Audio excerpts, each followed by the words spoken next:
La idea de reunir a un Congreso para que sancionara una Constitución Nacional se retomó solo cuando Rosas fue desalojado del poder tras su derrota en la Batalla de Caseros.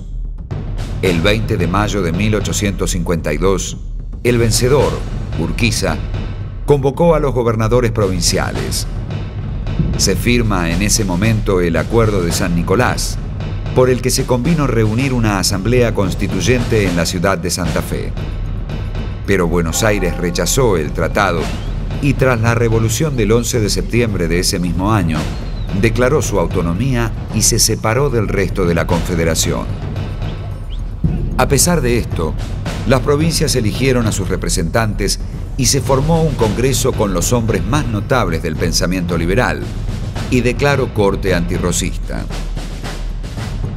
Participaron de él Juan María Gutiérrez, fundador de la Asociación de Mayo; Facundo Zuviría, presidente del Congreso, exiliado durante la época de Rosas y presidente de la legislatura de Salta después de Caseros; Salvador María del Carril, ex ministro de Rivadavia, quien aconsejó a Lavalle el fusilamiento de Dorrego; Pedro Ferré, el único militar de la Asamblea, amigo de los generales Paz y Lavalle; y Juan Francisco Seguí, designado secretario, entre otros. El apasionante debate comenzó con el planteo de Zuviría acerca de si era oportuna la sanción de una constitución en una nación que aún no estaba pacificada. El diputado Gutiérrez argumentó en contrario. Los pueblos nos piden una constitución porque ven en ella su salvación. Y es, por otra parte, la oportunidad más aparente para dársela. Debemos hacerlo sin pérdida de tiempo, y pretender su aplazamiento es una acción que no me atrevo a calificar. El diputado por Mendoza, Martín Zapata, recordó la representación popular por la que habían llegado al Congreso. ¿Con qué derecho podríamos volvernos contra los mismos de quienes recibimos los poderes con que ocupamos estos asientos para decirles con pretenciosa arrogancia: no os conviene la obra que nos encargasteis, porque así lo creemos nosotros en nuestra sabiduría y provisión? Queremos disponer de otro modo de vuestros destinos. Rompemos vuestros compromisos, despreciamos vuestros insensatos deseos, y en vez de todo eso, os imponemos la ley que se nos antoja daros, y os dejamos sumidos en el mismo caos de males de que queríais libertaros alguna vez. La mayoría opinó que la Constitución debía sancionarse. Se conformó la Comisión de Negocios Constitucionales, encargada de redactar un anteproyecto, en el que tuvieron especial influencia los diputados Benjamín Gorostiaga y Juan María Gutiérrez. Trabajaron sobre 3 proyectos presentados por Pedro de Ángelis: las bases y puntos de partida para la organización política de la República Argentina de Juan Bautista Alberdi y el proyecto del mismo Gorostiaga. Tomaron además los textos constitucionales de 1819 y 1826, el Pacto Federal de 1831 y la Constitución de los Estados Unidos. Más que sancionar normas acordes a la manera de ser del pueblo real de la Argentina, los constituyentes soñaban con modificar su carácter y sus costumbres. El proyecto de la comisión fue aprobado el 30 de abril de 1853 por 14 votos a favor y 4 en contra. Constaba de un preámbulo, el mismo que aún permanece en el texto, y se dividía en 2 partes. En la primera, bajo el título Declaraciones, Derechos y Garantías, estipulaba que el país se organizaría bajo el sistema republicano, representativo y federal, que la religión católica era el culto oficial del Estado y que las provincias contaban con la autonomía en el funcionamiento de sus instituciones y en la elección de sus gobernantes. Aseguraba, además, el funcionamiento del régimen municipal y la educación primaria gratuita, y consagraba los derechos políticos y civiles de libertad de reunión, de prensa, de propiedad, de igualdad ante la ley, de cultos y la libre navegación de los ríos. En la segunda parte establecía las autoridades de la nación y dividía el poder en 3, con mayor preeminencia al Ejecutivo, ejercido por un presidente y un vice que ocuparía su lugar en caso de ausencia, por un periodo de 6 años, sin posibilidad de reelección inmediata. El poder legislativo sería bicameral, formado por una Cámara de Diputados y otra de senadores. El Poder Judicial estaría integrado por una Corte Suprema de Justicia y demás tribunales inferiores. La Constitución Nacional fue finalmente sancionada.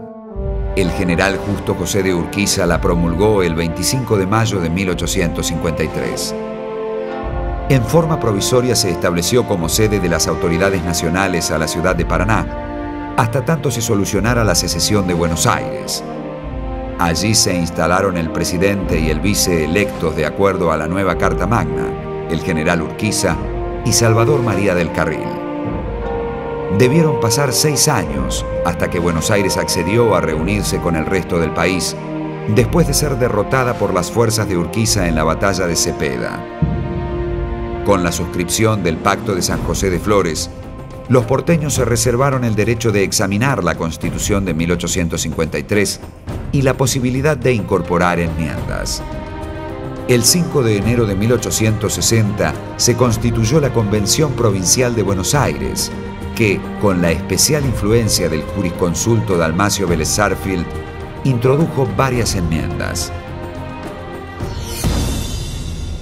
Los legisladores argentinos de 1853 tomaron por modelo a la Constitución de los Estados Unidos y sobre ella constituyeron la Constitución que examinamos. Pero no respetaron ese texto sagrado y una mano ignorante hizo en ella supresiones o alteraciones de grande importancia, pretendiendo mejorarla. Como lo señalé al principio, Buenos Aires no estuvo de acuerdo con la Constitución sancionada en 1853 y pidió el derecho exigió que hubiera modificaciones. Entre otras, pidió que no se llamara Confederación Argentina, sino Nación Argentina, es decir, porque la palabra confederación era de sus adversarios, de la Confederación Provincial. Por otra parte, se opuso a que se capitalizara el país. Ustedes dirán, ¿y por qué? Claro, porque si se capitalizaba, Buenos Aires perdía muchos derechos. Por ejemplo, los derechos de la aduana, que eran fundamentales, y fueron fundamentales en todo el principio de nuestra historia, se nacionalizaban. También Buenos Aires se opone a que exista en el Poder Ejecutivo la capacidad de intervenir en las provincias. Por supuesto, era una medida protectora, salvo circunstancias muy especiales, como podía ser una agresión exterior o circunstancias muy especiales. El 22 al 25 de septiembre de 1860 se convoca en la provincia de Santa Fe una reunión de los delegados, de los integrantes del Congreso Constituyente para debatir las modificaciones que propone Buenos Aires. Como ustedes pueden imaginarse, el ambiente era bastante contrario, ¿no es cierto?, a estas medidas que seguían defendiendo el privilegio porteño frente al de las provincias. Pero ahí intervino Urquiza. Ya no era el presidente, era Derqui, pero Urquiza seguía siendo el hombre del poder. Y Urquiza dio la orden de que se aprobara, evidentemente, con una voluntad de tender lazos hacia Buenos Aires y que se terminaran los conflictos, que por supuesto no se terminaron, inclusive luego llegaron al campo de batalla.